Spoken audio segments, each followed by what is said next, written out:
My name is Thomas Myrtle, and I think I murdered my grandmother.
Congratulations.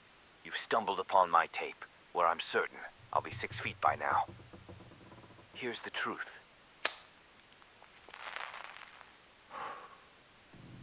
I snuffed out my wife, Ethel Myrtle, with my own hands. Craftily, I pinned the whole sordid affair on my feeble grandson.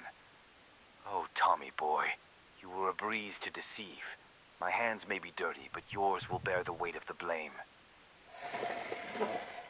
You see, when you've got one soul dependent on meds to numb the pain, and another reveling in them for twisted delight, pitting them against each other is child's play. Just drop the pills next to the addict's pitiful bedside. I waltz in, the virtuous savior.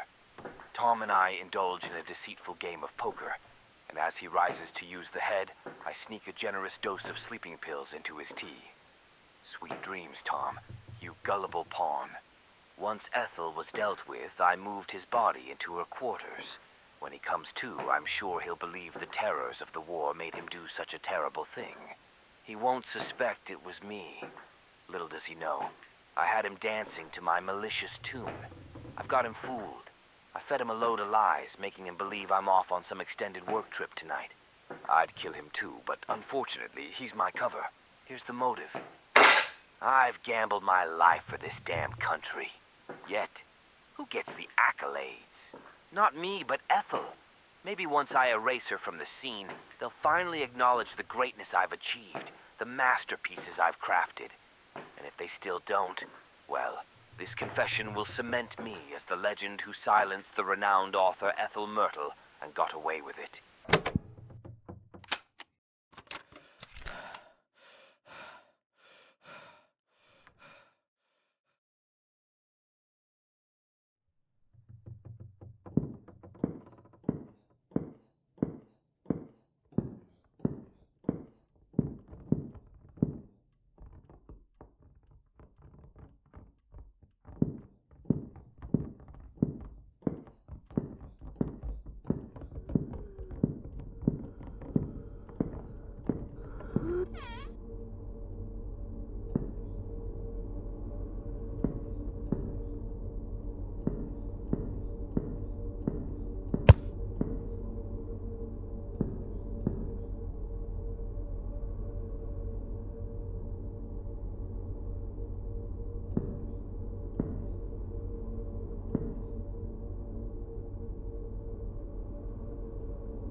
Thomas.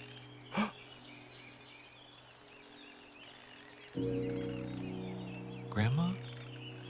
Thank you.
Hello, no one is available to take your call. Please leave a message after the tone. Hey Claire, it's Beth. It's been a long time. Too long. I know we had our differences about keeping up the family tradition after Mother passed, but she wouldn't want to see us like this. It's just, after what happened to Mother, I'm afraid of losing you, too. It's your life, and I respect your decision to keep up the family's tradition. I guess what I'm trying to say is that I'm sorry. And Claire, congratulations. I heard that you're pregnant, and I want nothing more than to be there for you in this special time. That's what Mother would want. I'm in town for a few days. I would love to see you and drop a gift off for the baby. I really miss you, Claire. I hope to see you soon.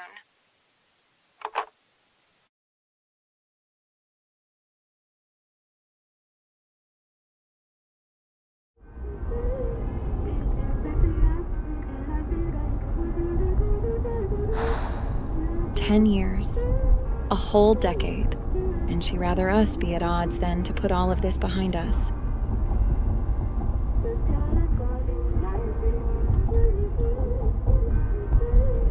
I just pray she'll hear me out.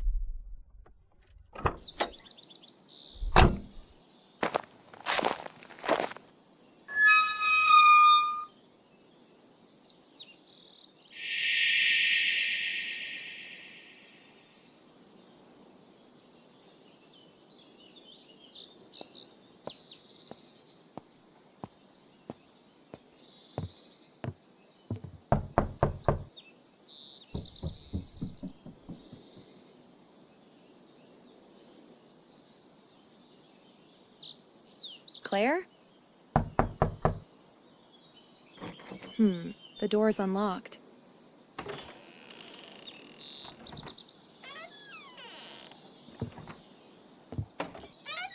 Hello?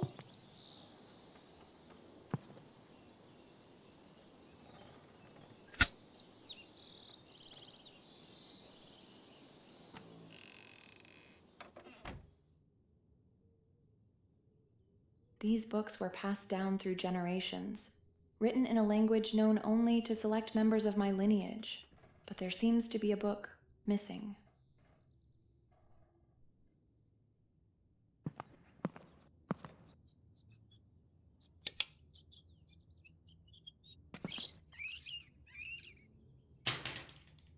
It looks like no one has been here for years.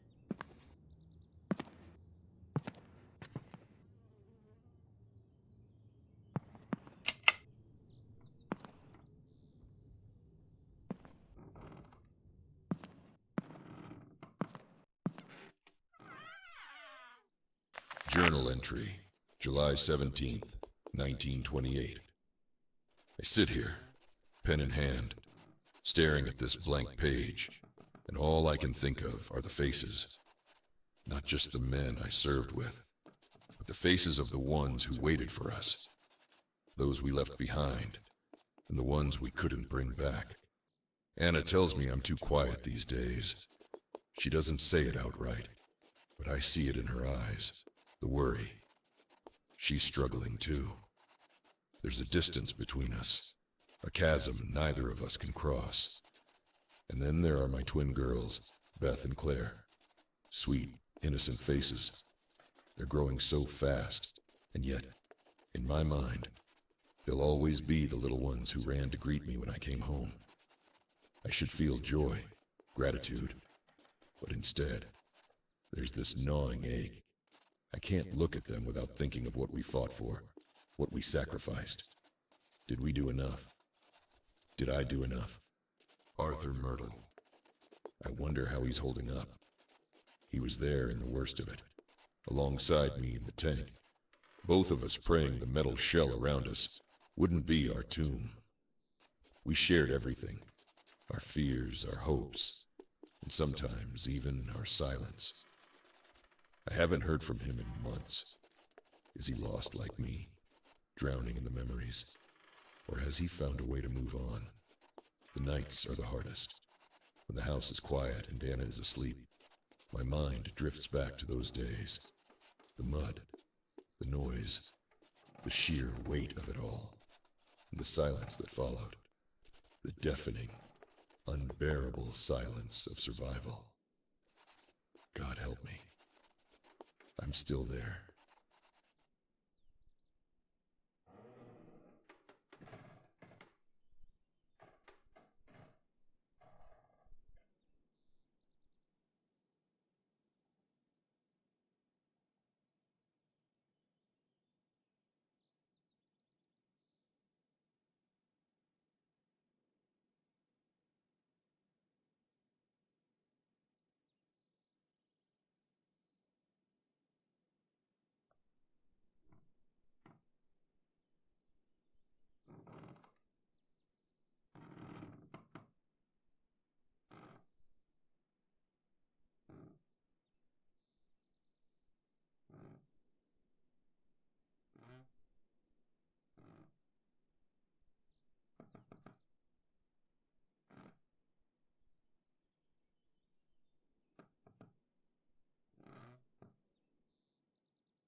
My mother was so young in this picture.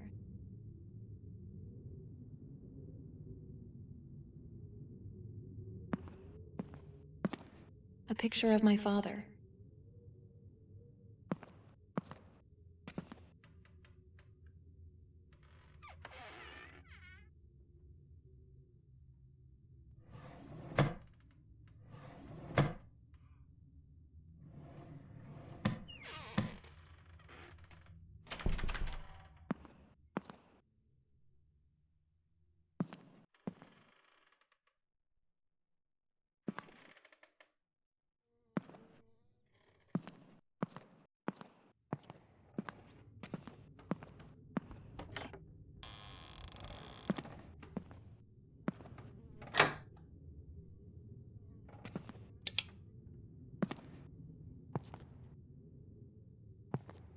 I hope Claire doesn't have a problem.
Mom and Dad.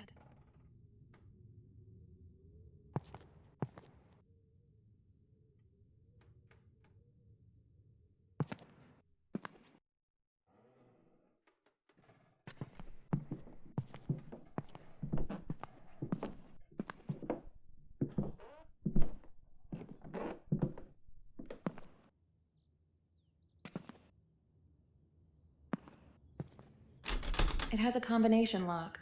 I'll come back to it later.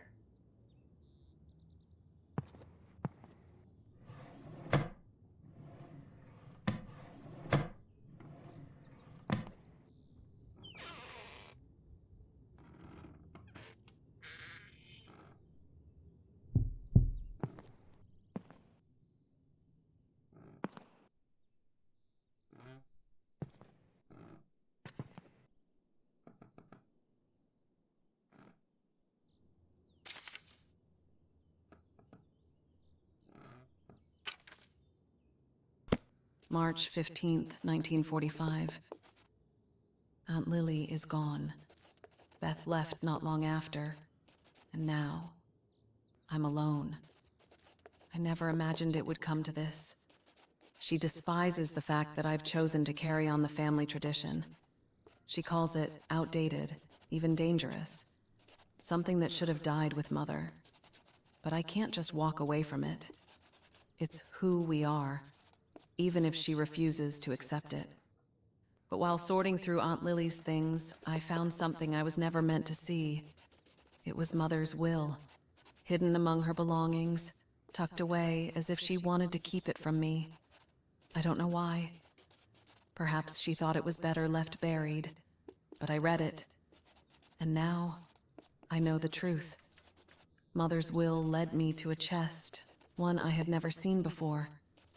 Inside, I found her diary, the works of her favorite author, Ethel Myrtle, and an old book that once belonged to Edith Holden. But it was the red box that caught my attention most. She wrote about it in her diary, mentioned it in ways that made my skin crawl. But her diary, it's more than just memories. It's a map, a guide to finishing what she started, the things she discovered, the truths she unearthed. They were only the beginning. There is more. There has always been more.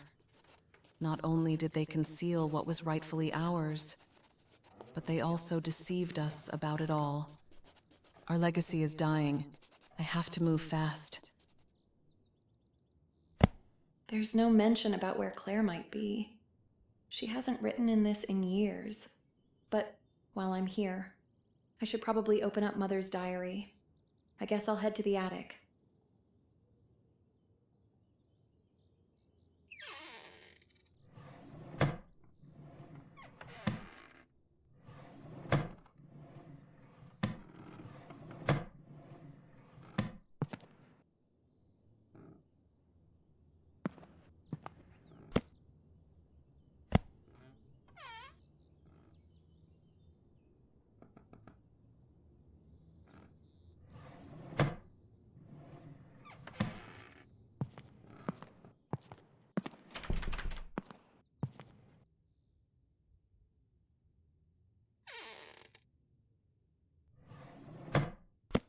The Holden lineage has been the subject of study for decades, believed by many to be a dying tradition. What little we have uncovered suggests that their practices, once passed down through generations, have been deliberately left to wither. Whether this was due to external persecution or an internal decision remains uncertain, but the result is the same. Their knowledge has faded into obscurity, leaving behind only fragmented accounts and unconfirmed theories. One of the most compelling aspects of the Holden bloodline is the stark division of abilities between men and women. Historical patterns indicate that the men of the family did not possess any significant supernatural traits of their own. However, they served an essential role as carriers of specific genetic markers, passing down inherited abilities to their offspring. These abilities varied widely, though two traits seem to surface more often than others: the capacity to see into the spirit realm and, more rarely, the gift of foresight, allowing them glimpses of future events. The women of the Holden family, however, almost always displayed more tangible supernatural gifts. Records suggest that many possessed the inexplicable ability to read and comprehend languages they had never studied, while others excelled in the mastery of potions and alchemical mixtures, crafting elixirs of unknown purpose. It is unclear whether these skills were innate or required formal training, but no documentation has been found detailing their teachings. Perhaps the most frustrating mystery surrounding the Holdens is the deliberate erasure of their physical presence. Despite years of searching, no known grave sites, burial records, or preserved remains have been located. It is widely theorized that they either cremated their dead or buried them in unmarked private locations to avoid discovery. This practice extends beyond their physical remains. No verified spellbooks, recipe collections, or written records of their craft have ever surfaced. Some scholars believe these texts were buried alongside their owners, taken to the grave to prevent their knowledge from falling into the wrong hands. For now, the truth remains buried in silence.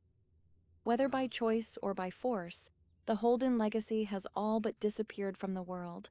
But if history has taught us anything, it is that secrets never remain hidden forever.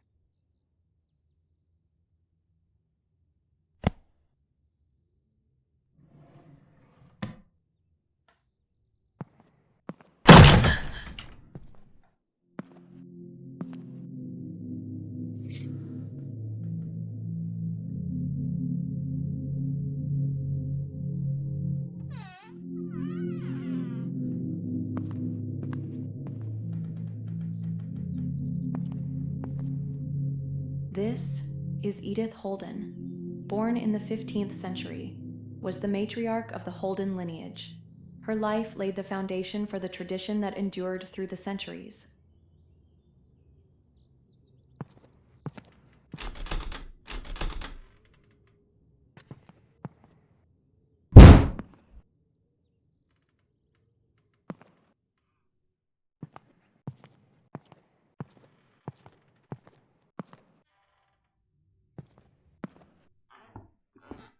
My great-great-grandfather. He built this house.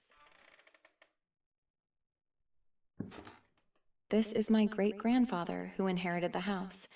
And according to Aunt Lily, he secretly added a hidden passage to safeguard our family's secret tradition. I've never actually believed that, though.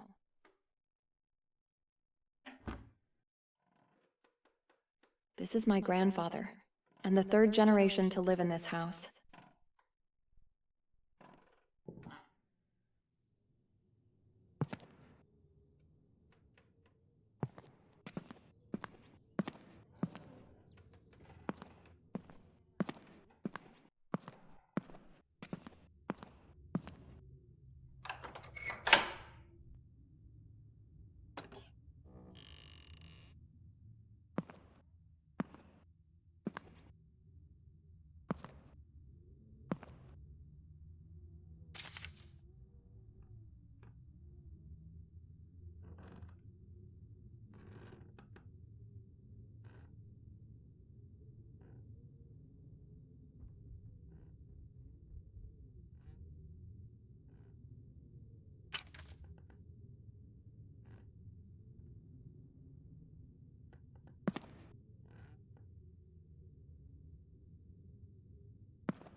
There's the pole. I just need to reach it.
Damn it.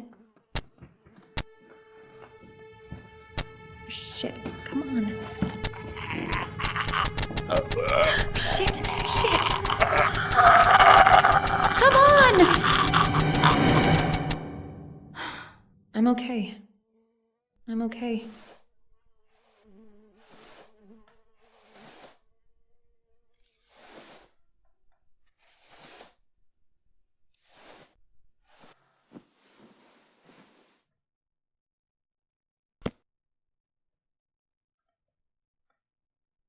shouldn't be here.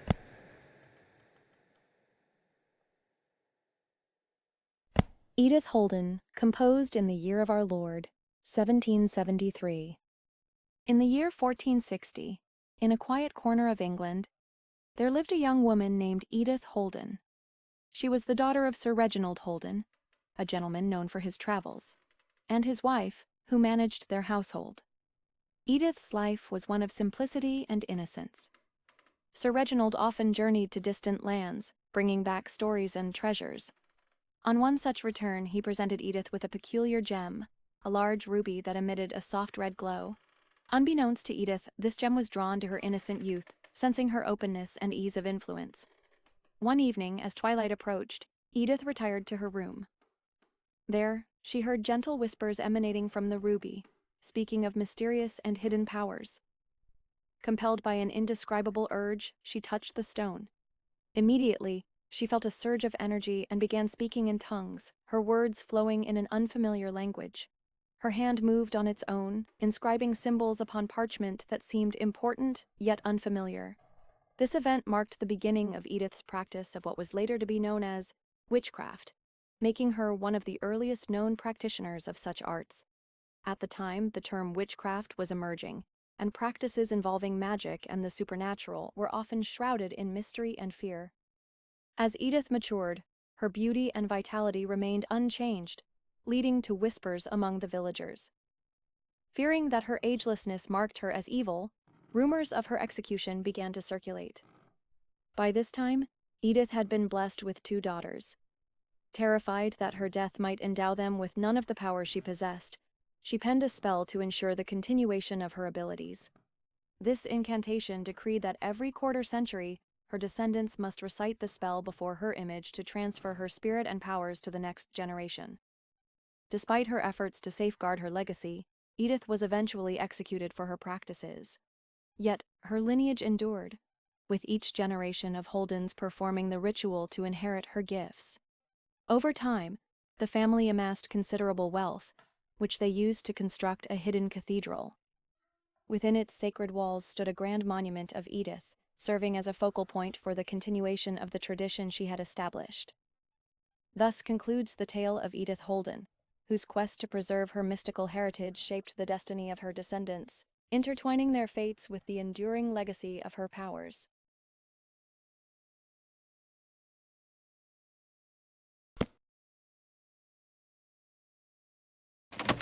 Of course it's locked. Maybe the key is locked in that room.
Must be some type of clue for the combination. I'll take it with me.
Famed author Ethel Myrtle, missing, grandson wanted for questioning. In a shocking turn of events, celebrated novelist Ethel Myrtle, known for her acclaimed works in American literature, has been reported missing from her family estate in Brookfield. The 62-year-old author, whose novels have captivated readers across the nation, was last seen 3 days ago. Authorities have since launched an investigation into her sudden disappearance. A tip received late last night has turned attention toward Ms. Myrtle's grandson, Thomas Myrtle, 30, who is now considered a prime suspect. According to sources close to the investigation, Thomas has a troubled past, having battled with addiction and post-traumatic stress disorder following his return from service overseas. Investigators are looking into whether these struggles may have contributed to his possible involvement in his grandmother's vanishing. Police are eager to question Thomas, but his whereabouts remain unknown at this time. He was last seen in town earlier this week, but no trace of him has been found since. Authorities urge anyone with knowledge of his location to come forward, as he is wanted for questioning in connection to the case. Further complicating matters, Ethel's husband, Arthur Myrtle, 61, has also not been seen in recent days. Mr. Myrtle, a long-distance truck driver, was reportedly on the road for work at the time of his wife's disappearance, but there are growing concerns that he too may have gone missing. The Myrtle family is well known in Brookfield, and locals have expressed shock and disbelief over these mysterious circumstances. As the investigation intensifies, speculation mounts about the possibility of foul play within the family. Police continue to search for answers, but with both Thomas and Arthur unaccounted for, the fate of Ethel Myrtle remains a troubling mystery.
Edith Holden, composed in the year of our Lord.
Riches and Dark Secrets, The Holden Estate. A tale has long circulated in our town, one that whispers of a grand and secretive cathedral buried deep beneath the estate of the reclusive Holden family. It is said that this hidden sanctuary once served a powerful family, skilled in the dark arts of witchcraft, and was adorned in gold and precious jewels. Estimates place the value of its treasures at a staggering $5 million, a fortune beyond measure. Despite numerous offers, Mr. Leopold Holden has steadfastly refused to sell his land, and rumors abound that he is either guarding the secrets of the cathedral or is clueless of what might lie beneath. His reluctance to part with the estate has only fueled the growing mystery. For now, the Holden estate stands as a symbol of power and mystery, its gates firmly closed, guarding a secret that may never be revealed.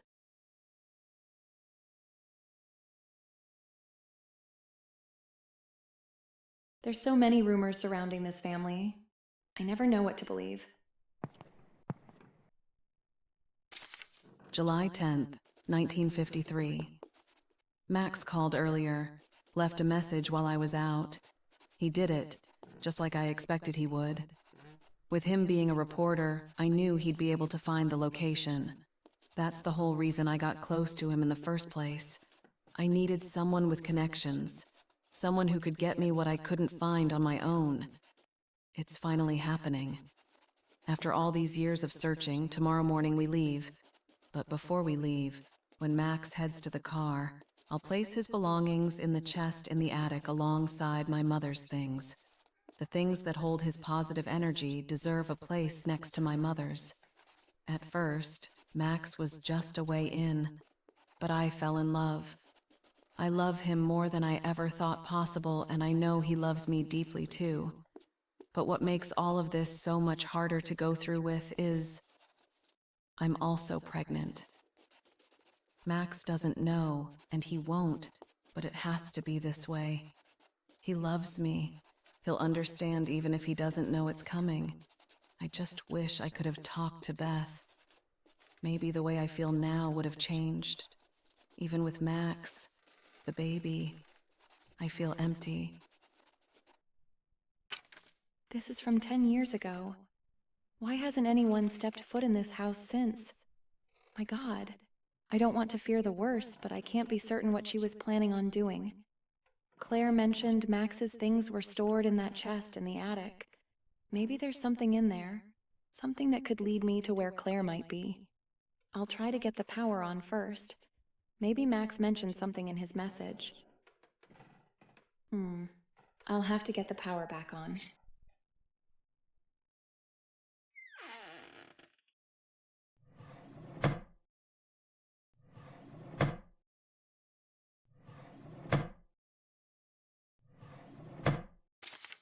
July 1885.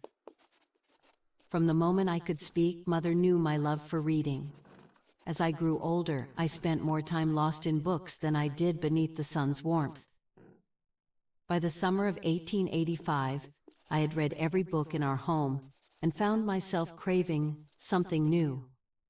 One night, after Mother and Father had retired, I crept up to the attic, a place I'd seen Father store boxes of books before.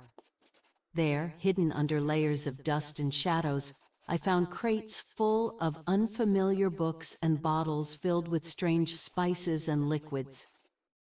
My curiosity led me to one of the books, which appeared to be full of recipes, each name matching one on the bottles, names that seemed both strange and foreign. And, on the back, my mother's name engraved. Another book told the story of Edith Holden, a woman born in the 15th century and later executed for witchcraft. At the bottom of an old, dust-covered chest, I found a final book, its pages filled with ancient texts and symbols that seemed to hold the weight of time itself. That's when it hit me. The bedtime stories Mother once shared weren't just stories, but pieces of our own family's history. I felt a sudden pang of betrayal. Why had this legacy been hidden from me? Why had they kept such a powerful truth locked away? How could you hide this from your own child?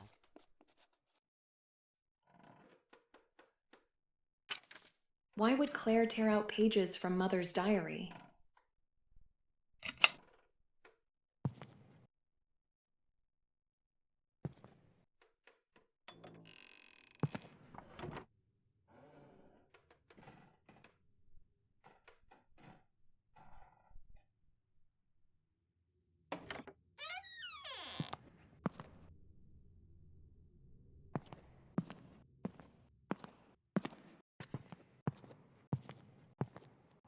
Beth.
Hey, Claire. It's Beth.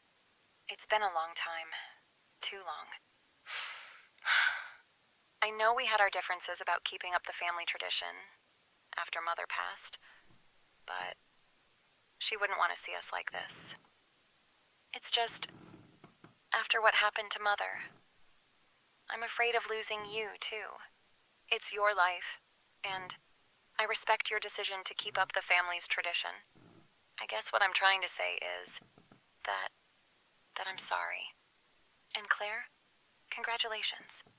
I heard that you're pregnant, and I want nothing more than to be there for you in this special time. That's what Mother would want. I'm in town for a few days. I would love to see you and drop a gift off for the baby. I really miss you, Claire. I hope to see you soon.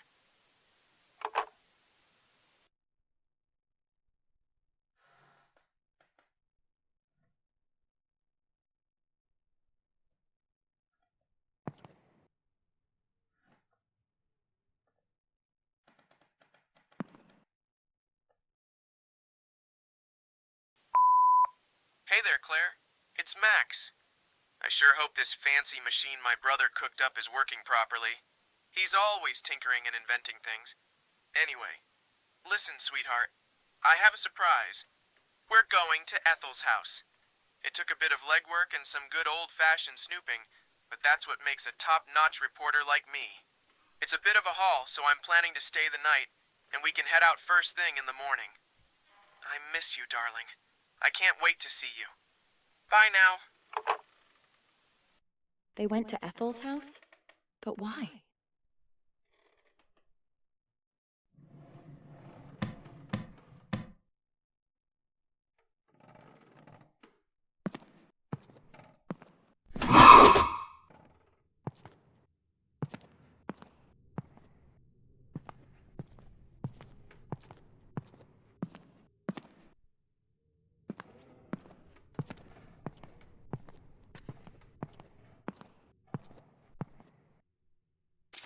Last will and testament of Anna Holden. To my beloved daughters, Claire and Beth. For decades, our family has called this house home. It holds within its walls the stories of our ancestors and secrets hidden from the world. The estate, with all its lands and contents, I leave to you both to share equally. Hidden within the fireplace, awaiting those who can see beyond the ordinary.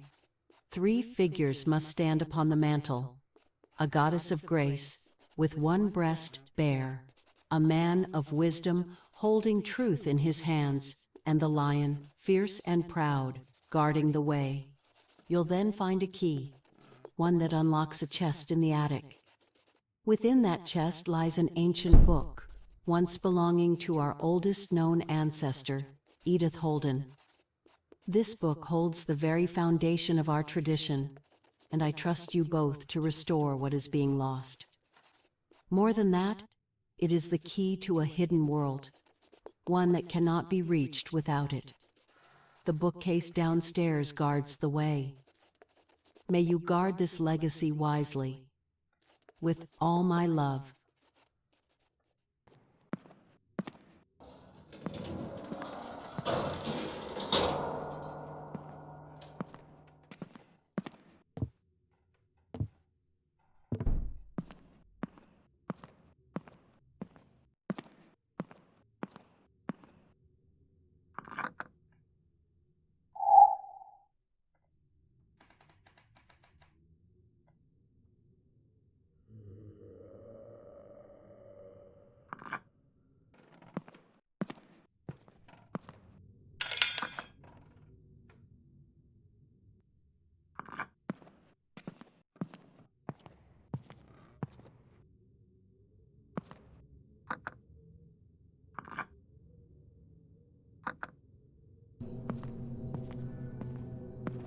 That might be one of the statues I need.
Thank God I didn't break anything.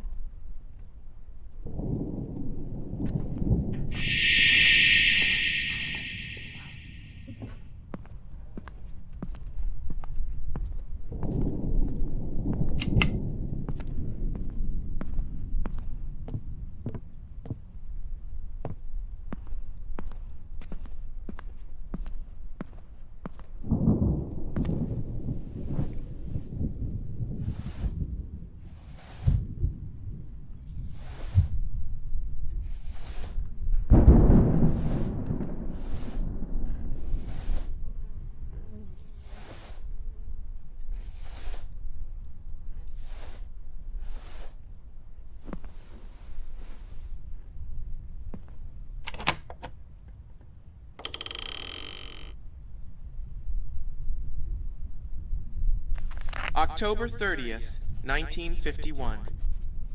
My lifelong dream has finally come true. I'm officially a reporter for the Classic Times. I can hardly believe it. My first assignment is already on my desk. They want me to cover the case of a missing maintenance man. I'll be heading into town later to talk with some of his regular clients and see what I can dig up. And as if that wasn't enough, something else remarkable happened. I met a beautiful woman today. Her name's Claire. We ran into each other at the coffee shop right across from the office. I was talking to a fellow there about my new job, and Claire, sitting alone in the corner, must have overheard. Next thing I knew, she came up and started asking me all about my work, and I think it really impressed her. I took a chance and asked her out, and she said yes right away. What a day. I think this might just be the start of something special, both in my career and maybe even my personal life. July 7th, 1953. Lately, Claire's been acting different. She keeps asking me over and over if I really love her, and if I'd do anything for her no matter what. I do love her, and I'd like to think I'd go to the ends of the earth for her, but her questions have been getting intense. She's almost relentless with them. I can't figure out why. She's also been fixated on these old books left behind by her mother, all written by the author Ethel Myrtle. From what Claire's told me, Ethel's life story is both tragic and fascinating. I heard the stories about the unfortunate fate of Ethel, and I'm convinced someone's hiding the truth. She's been begging me to help her track down where Ethel lived, saying it would bring her closure somehow. Then it hit me. If I could solve the mystery of Ethel Myrtle, it might not only bring some peace to Claire, but also make a splash in my reporting career, since I never was able to find any groundbreaking information in regards to my first assignment. I'd be the one to uncover the truth. I think I'll start digging around and see what I can find. Maybe it'll give Claire what she needs. But if this obsession doesn't settle down, I'm not sure where things between us are headed. It might be time to move on. What's this? There's something in between the pages. This is exactly what I needed. Max must have a good memory if he left without this. This must be Mother's diary. I feel like I barely knew her.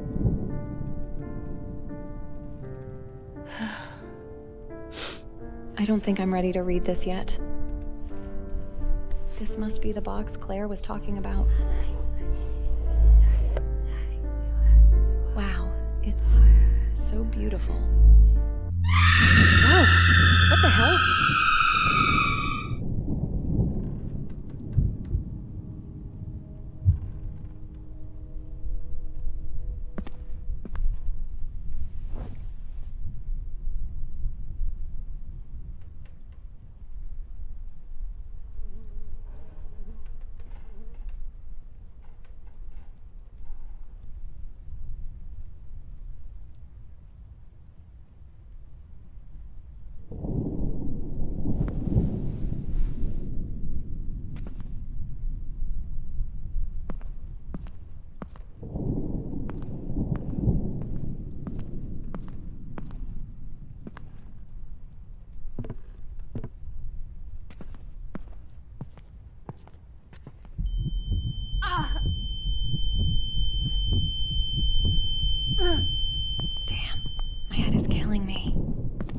I should lay down for a bit.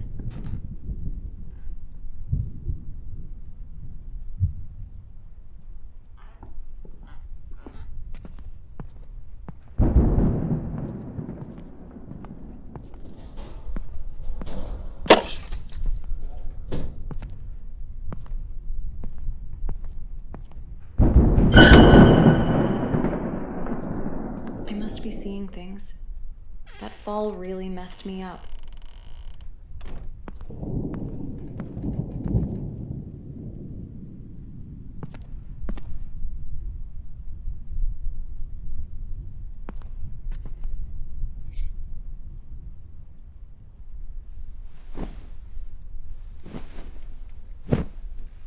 I think a nice warm fire and a bath first would do me some good.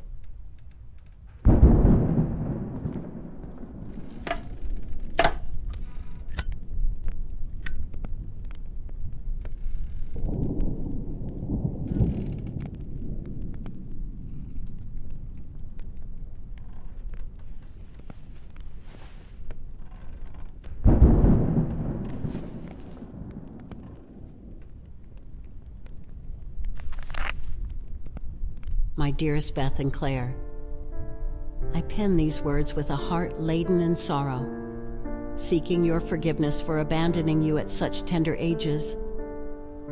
My ventures into the forbidden arts have wrought nothing but suffering and regret.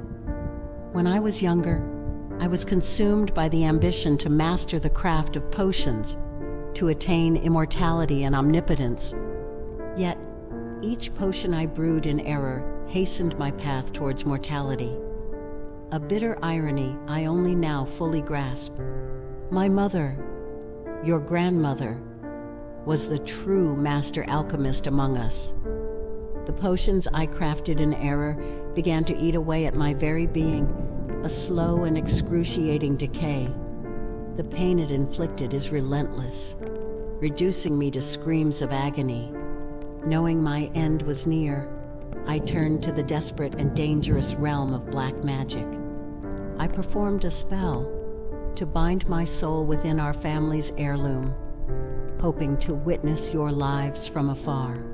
But know this, my beautiful girls, should the red box where it's held be opened, the evil held at bay by the spell will be unleashed, transforming my spirit into one of vengeance. I wish I could have saved your father too, but his mind became weak after the war. I found him hanging from the ceiling in the attic. Please, never forget that your father and I love you too very deeply. And I'm so sorry we left you so early. Now, Claire, you possess a gift like mine, an innate talent for spells.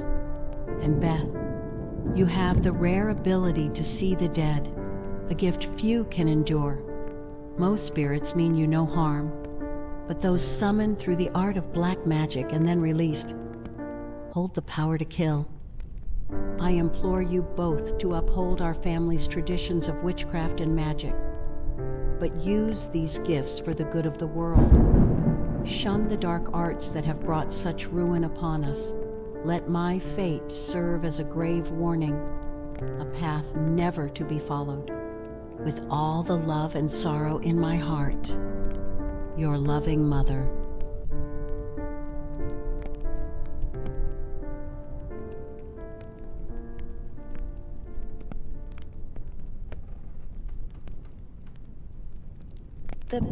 The box. I opened it.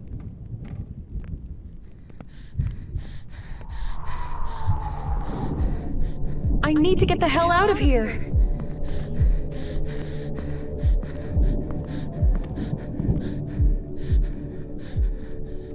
Wait, no. Mother always protected us. Whatever this vengeance is, it can't be stronger than her love. She'd never harm me.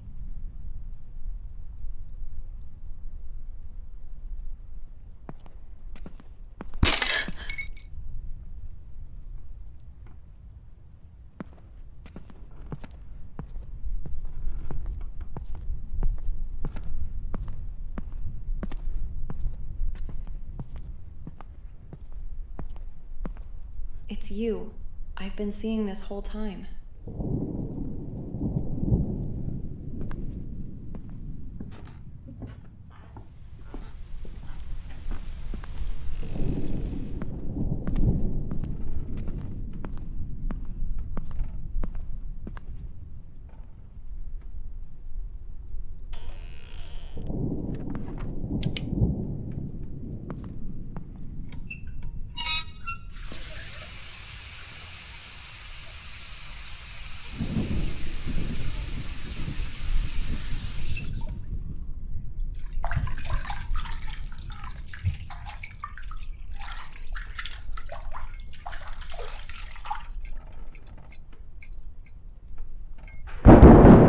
Damn it. I had a feeling this was going to happen.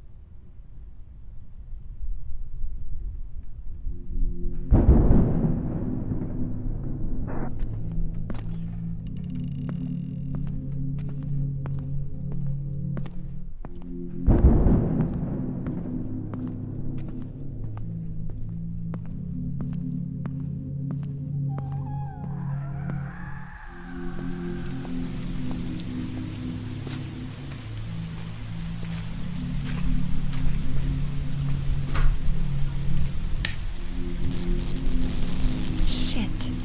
It's blown out. I'll just go to bed.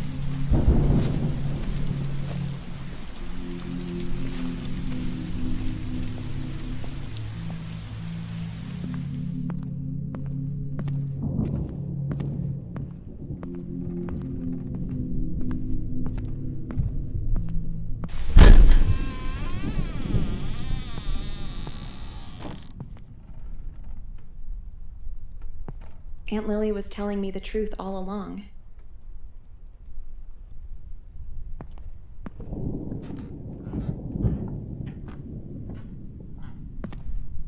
Mom and Dad.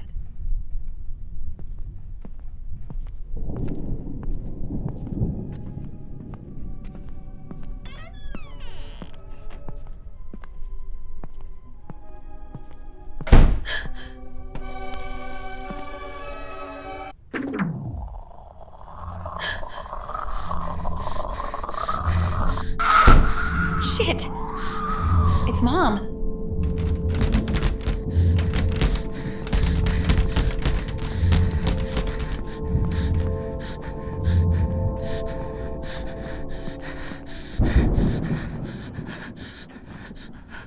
Shit, my car keys. They're in the bedroom.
I can't leave Mother like this. I have to destroy the stone.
Mom, please. Please don't.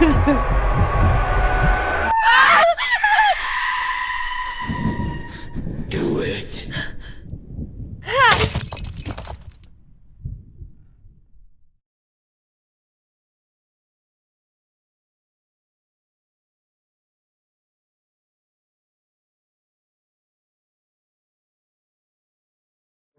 I drove for hours, through the heavy rain and the muddy roads to Ethel's house. My father saved my life. Looking back, I think he was trying to stop me from opening that box, even as he was helping me search for Claire. But I guess we freed Mom together. I came here looking for my sister, but I'm afraid I'm about to find something much darker.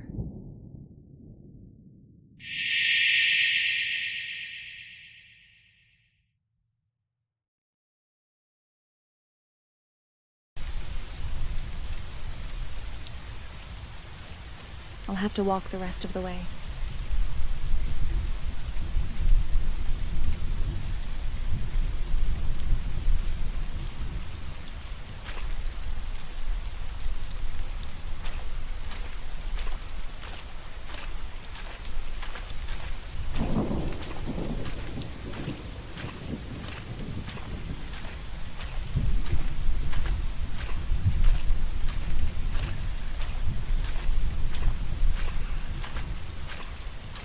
There's a light on.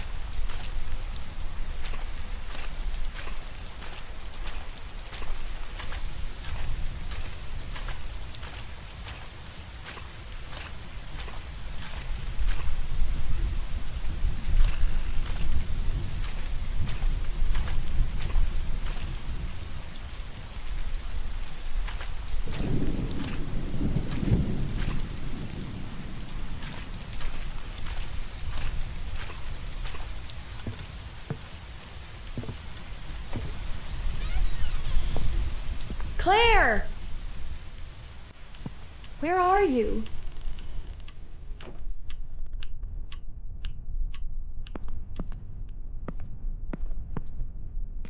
December 18th, 1949. It's been a tough journey, but I'm grateful to have my grandparents by my side when I had nothing and nobody else. I've been crashing on this couch for a few months now, and my back is constantly reminding me of the discomfort, but it's still better than the cold sidewalks I used to sleep on. Becky, I know you'll never see this, but I'm sorry for how our marriage fell apart because of my addiction. I'm proud to say I've been clean for 2 years now, though life is still tough. My grandmother's memory is fading, and it's hard to watch. She tries to write, but she can barely get through a few sentences. Still, she gets up every morning at 4 a.m. to make us both a fresh cup of coffee, and those moments on the porch mean the world to me.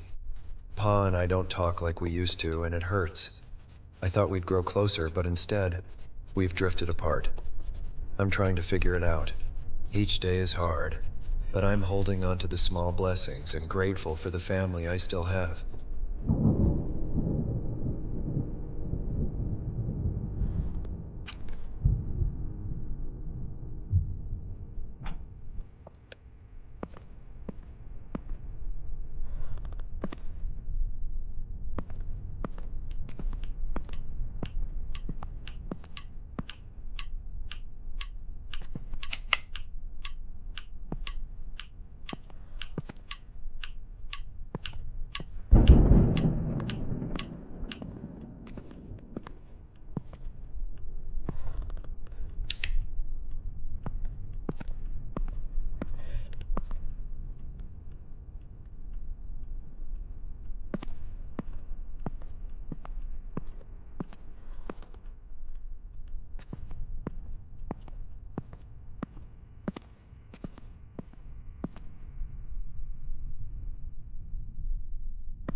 Is anybody here?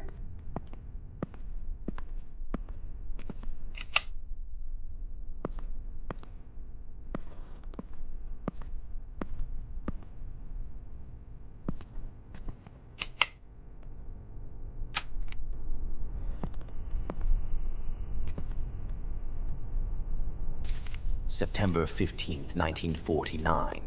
2 decades in this dump have left me feeling monotony's dull ache. Our grandson's arrival, though celebrated by others, only amplifies the dull ache of boredom that has settled into the very bones of this place. The walls close in as the routine of these isolated woods stifles any excitement or purpose. I often find my mind drifting back to the days of war, a time when every heartbeat mattered. Returning to that chaos feels preferable to the dreariness of this homestead. In the midst of Ethel's illness, I cling to the rhythmic purr of my truck and the solace of painting. The canvas becomes a sanctuary for my unspoken thoughts, locked away in a room only seen by my late mother. The keys to my peace rest with her. As I write on this anniversary, the ink carries the weight of unspoken desires.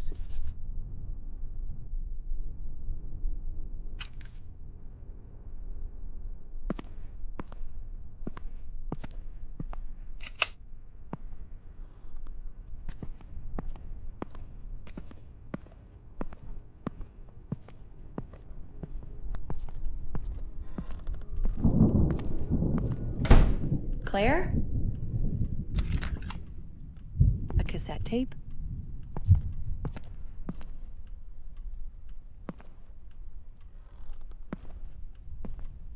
February 8th, 1951. To whom it may concern, my name is Thomas Myrtle, the grandson of Ethel and Arthur Myrtle. I have no recollection of last night's events, yet I fear I may have committed a grave act, awakening beside a pool of blood in my grandmother's room with her nowhere to be found. Our senseless argument from yesterday morning seems to have spiraled out of control. I cannot bring myself to face my family, so I'm deciding to vanish. Pa, I never intended harm towards you or Grandma, and I wish you were here to have stopped me. Grandma, my love for you is immense, and I am deeply sorry for believing I had changed. You were right, all along.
Congratulations.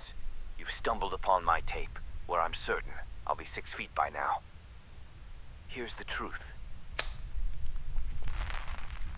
I snuffed out my wife, Ethel Myrtle, with my own hands. Craftily, I pinned the whole sordid affair on my feeble grandson. Oh, Tommy boy, you were a breeze to deceive. My hands may be dirty, but yours will bear the weight of the blame. You see, when you've got one soul dependent on meds to numb the pain, and another reveling in them for twisted delight, pitting them against each other is child's play. Just drop the pills next to the addict's pitiful bedside. I waltz in, the virtuous savior. Tom and I indulge in a deceitful game of poker, and as he rises to use the head, I sneak a generous dose of sleeping pills into his tea. Sweet dreams, Tom, you gullible pawn. Once Ethel was dealt with, I moved his body into her quarters. When he comes to, I'm sure he'll believe the terrors of the war made him do such a terrible thing. He won't suspect it was me. Little does he know, I had him dancing to my malicious tune. I've got him fooled. I fed him a load of lies, making him believe I'm off on some extended work trip tonight. I'd kill him too, but unfortunately, he's my cover. Here's the motive. I've gambled my life for this damn country. Yet, who gets the accolades? Not me, but Ethel. Maybe once I erase her from the scene, they'll finally acknowledge the greatness I've achieved, the masterpieces I've crafted. And if they still don't, well, this confession will cement me as the legend who silenced the renowned author Ethel Myrtle and got away with it. My God, you sick son of a bitch! The grandson has been innocent this whole time.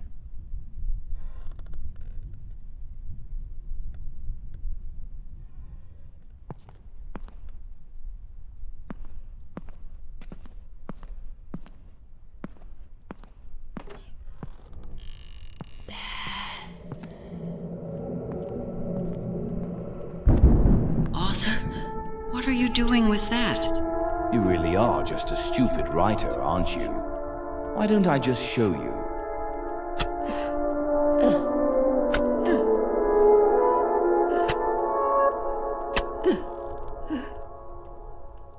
Ethel?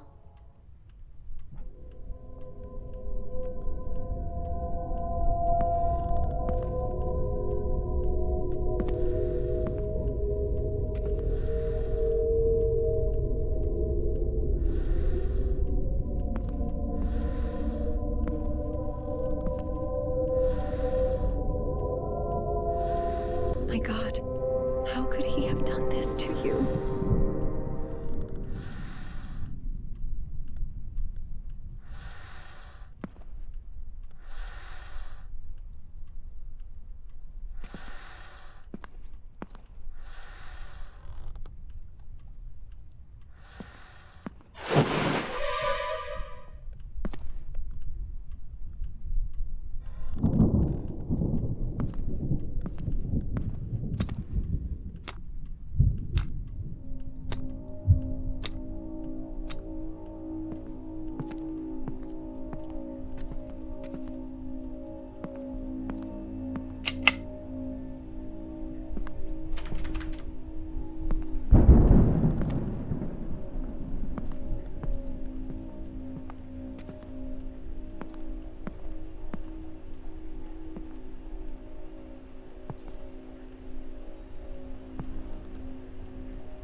down to size.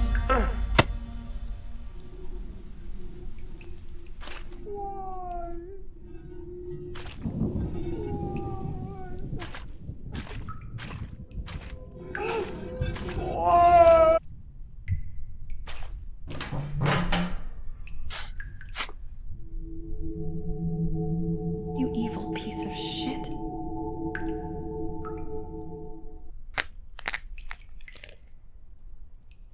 It's her wedding ring. You'll have your justice, Ethel. I'll make sure of it.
Small town shaken this morning as new details emerge about mysteries surrounding the disappearance of Ethel. Was the grandson involved? The whereabouts of her husband, Arthur Myrtle, are still unknown.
What is that awful smell?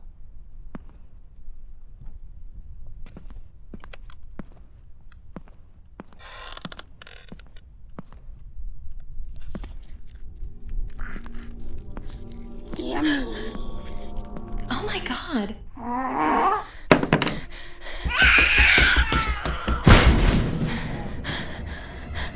They ate me alive.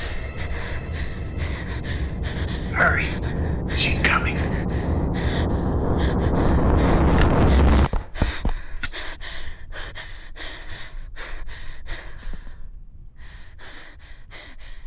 August 5th, 1963. My name is Thomas Myrtle. It's been 12 years since that tragic night. I've been in hiding for over a decade, but I'm returning under the cover of night, seeking answers and closure, if any. I can't bear to live with the guilt and confusion any longer. No more hiding. If I can't find any answers tonight, then my life is yours, Lord.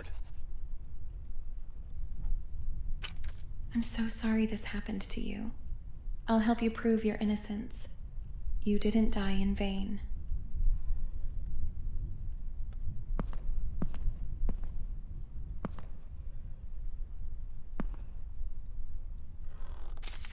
My dearest Max, it's hard to put into words the turmoil swirling within me. I need you to understand that my love for you was genuine, but the path I've chosen was driven by desperation.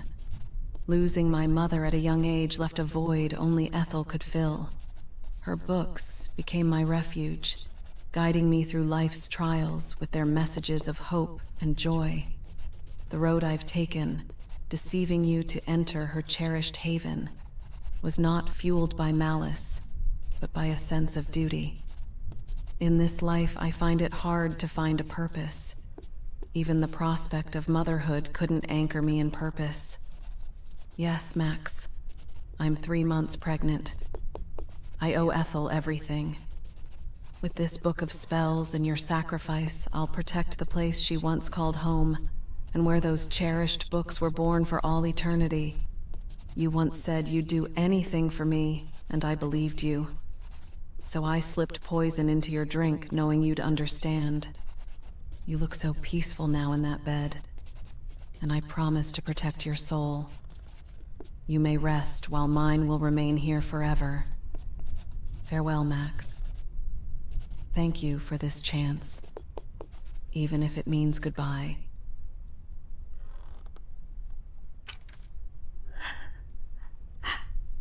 Claire, why?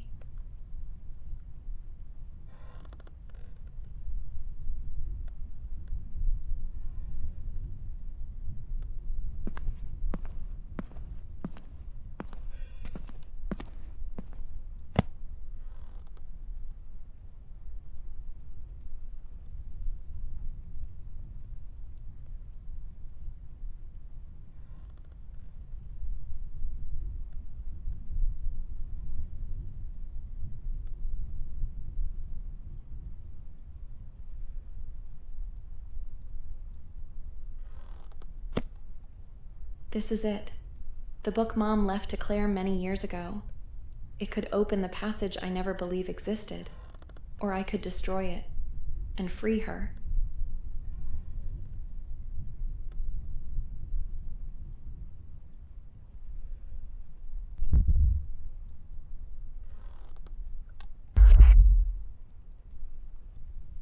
Ethel's wedding ring. It can serve as the relic that's bound to this place and help break the spell.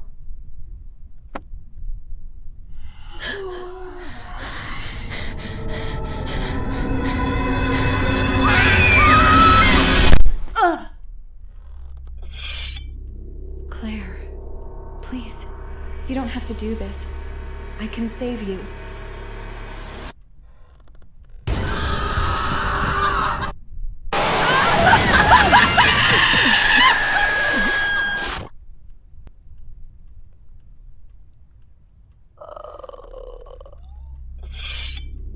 Claire, please, you don't have to do this. I can save you.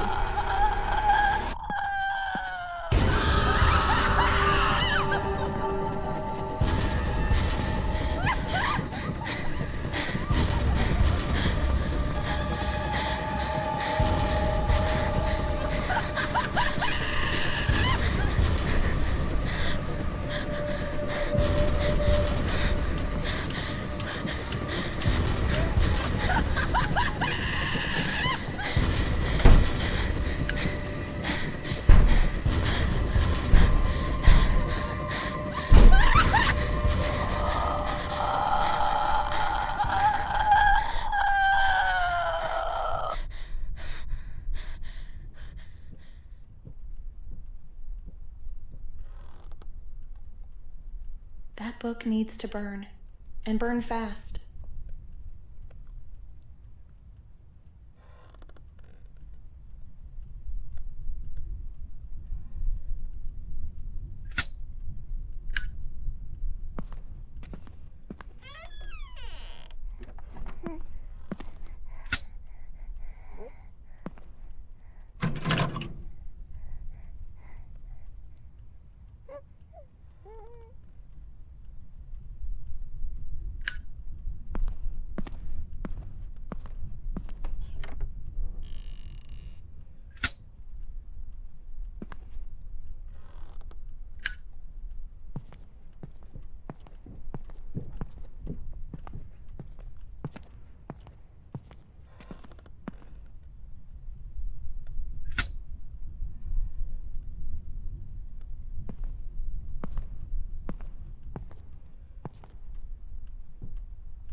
It's finally over.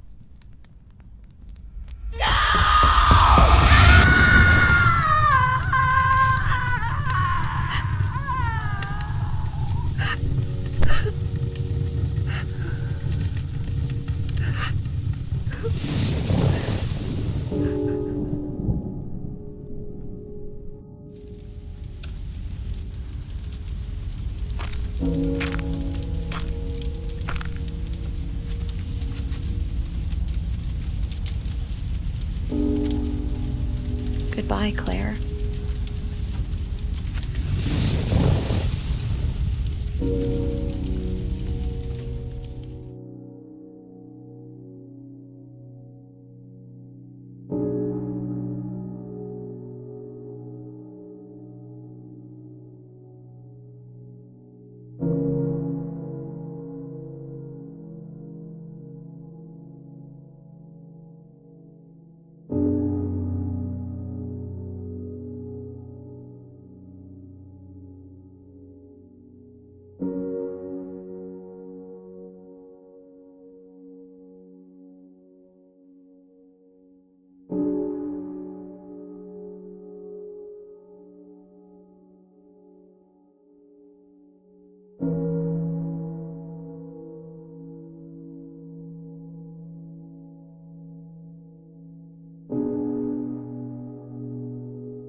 This is it. The book Mom left to Claire many years ago. It could open the passage I never believed existed, or I could destroy it and free her.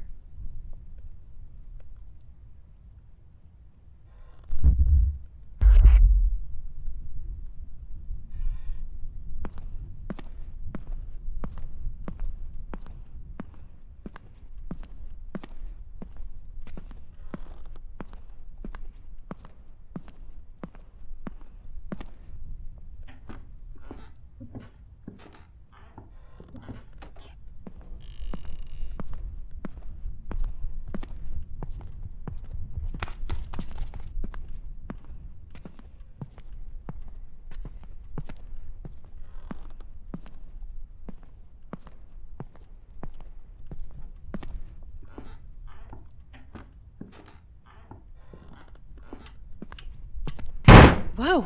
What the hell?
could have saved you, Claire.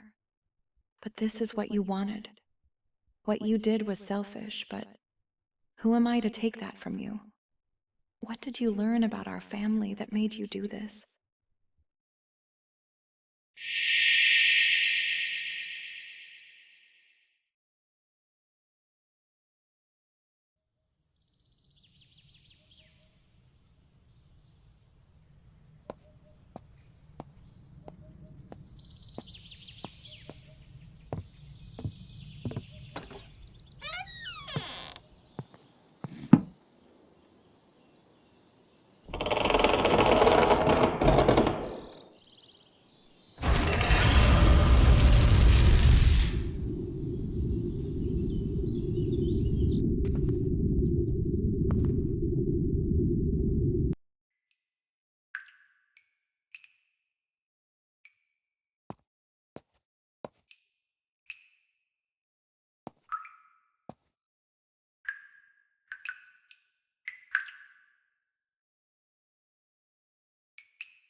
March 1892. My mother never thought I would figure it out. Or maybe, in the end, she wanted me to. I'll never know for sure. The bedtime stories she told me weren't just stories. They were pieces of the past, disguised as fairy tales. There was one I loved most, the one that stayed with me long after childhood. She told me of a family who longed to worship their goddess, but the world had turned against them. No matter how far they ran, how deep into the woods they hid, they were hunted day and night. So with no other choice, they used their power to open a gateway to another realm, a world untouched by their enemies. There they built a grand cathedral, a sanctuary where they could finally worship in peace. In its center stood a statue of their goddess, watching over them, guarding the faith they had nearly lost. To keep it hidden, they built a house over the entrance leading to this realm. But it couldn't be opened by just anyone. The key was the very book that contained the spell to unlock the gate. Without it, the path remained closed forever. As a child, I was captivated by that story.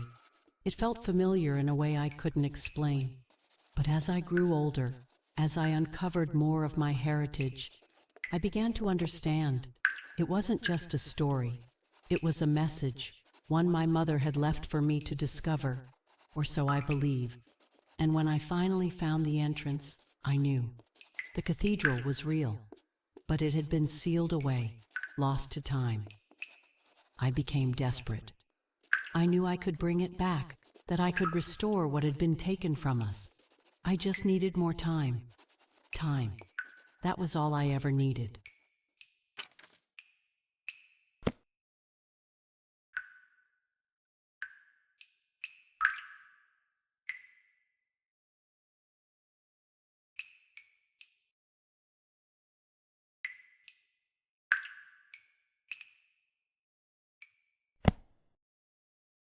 Thankfully, everything is labeled.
whose wallet is this?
Why are these opened?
I can't believe it's actually real.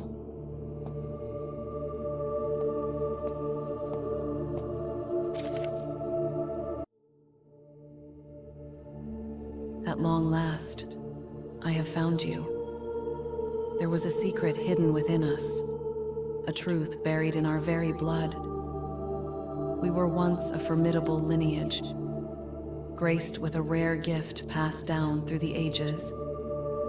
My mother spent her life in pursuit of what was stolen from us, chasing the promise of immortality to reclaim our lost legacy. But the magic had faded, and the potion meant to extend her life turned out only to poison her. All had been concealed from us, yet I refused to remain in ignorance. I searched relentlessly, poring over every book written about our past, until I discovered a passage. It spoke of my ancestors, and of the possibility that their lost books were buried alongside them. It was all I needed. I pried open every crypt, praying for even the faintest sign of our heritage.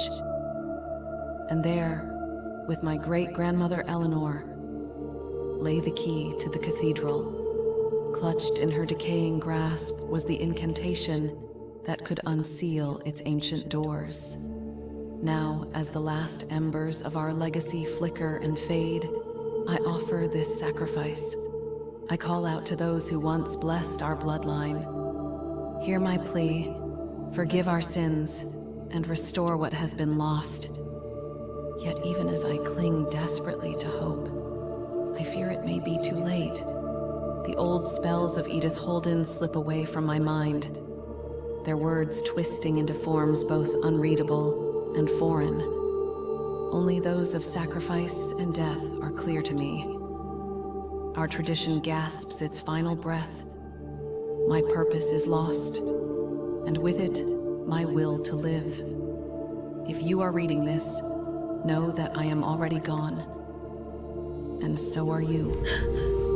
If you have come this far, you have learned too much of our legacy, and if our end is to come,